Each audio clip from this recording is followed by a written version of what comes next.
Her hair was pink, and it was spring semester 2002. Her metal piercings told my sheltered thoughts that she is artsier than me. She knows more than me. Maybe pink hair spoke wild to me. Maybe pink hair was what artsy was to me. It was 2002, and we were sitting in a blank tech room. One large screen in front and an Elmo projector readied. We were told to meet there instead of in the studio, so I was, of course, early. Late would have been a self-inflicted wound of stairs. I chose the table to hide at least half my body. The other students who seemed to know more than me sat near pink-haired girl. Satellite link to the Met included Andy Warhol color copy in front, Gerhard Richter behind that. Satellite link on. Met curator spoke, questioned, and expected a volley of thoughts. Pink-haired girl knew more than me. Pink-haired girl spoke with her pink hair and tattoos and seemed like she knew things. I knew nothing of the images. Discussion of Warhol brought into question, why Marilyn? Why gold? Why mass production of art, devalued again with photocopies in our hands? Compare Richter's Woman with Umbrella. Who is Richter's woman?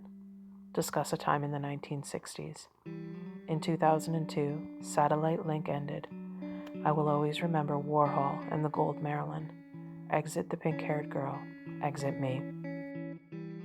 Fall semester came with a bag of syllabi and no longer new feelings, which led me outside to a group sitting on a bench. We all talked. I realized that girl on bench was pink-haired girl.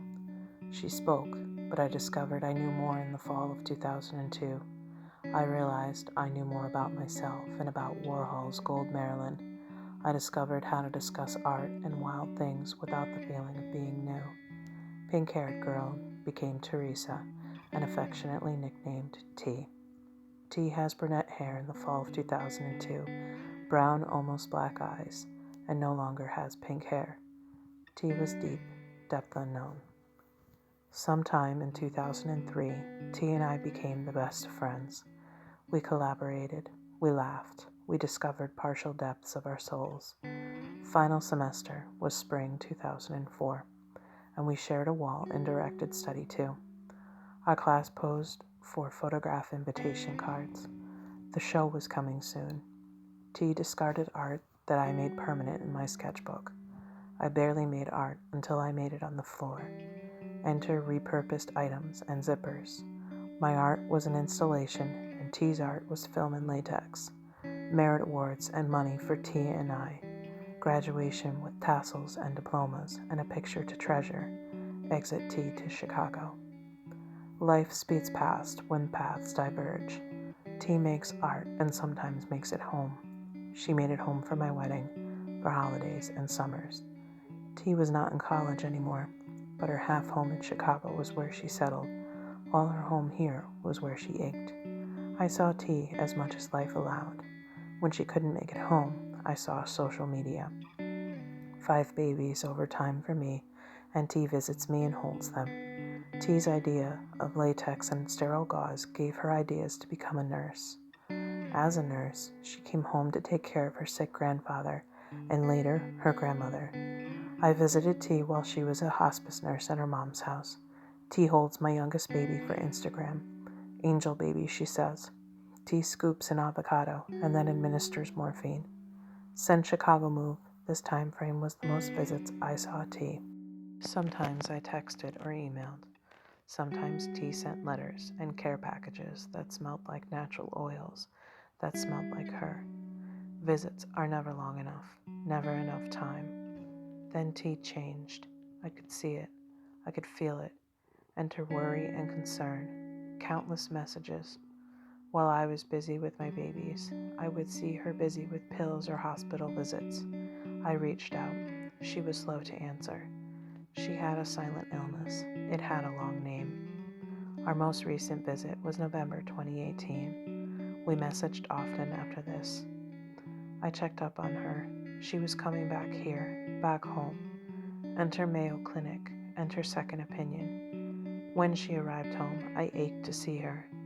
I never told her I worried. I'm sure she worried enough. T did not schedule a visit. T would message me screenshots of the hearts I gave her on photos. T said I internet stalked her. I wanted to make time. I wanted to be silent next to her and for her to know I am here. I texted T and said we needed to date soon. I was looking forward to it. Enter busy week, enter kids' schedules, taekwondo and Irish step dancing. Enter internal promise to send T message on Wednesday to schedule a visit. T comments on my baby's photo with message and heart. I respond. T comments back. Will you learn something new every day? That was Sunday.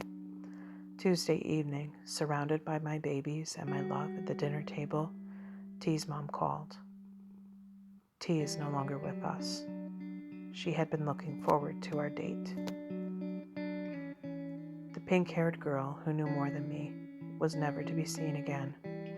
But I saw T. I knew T. Sometimes she had pink hair, mostly not.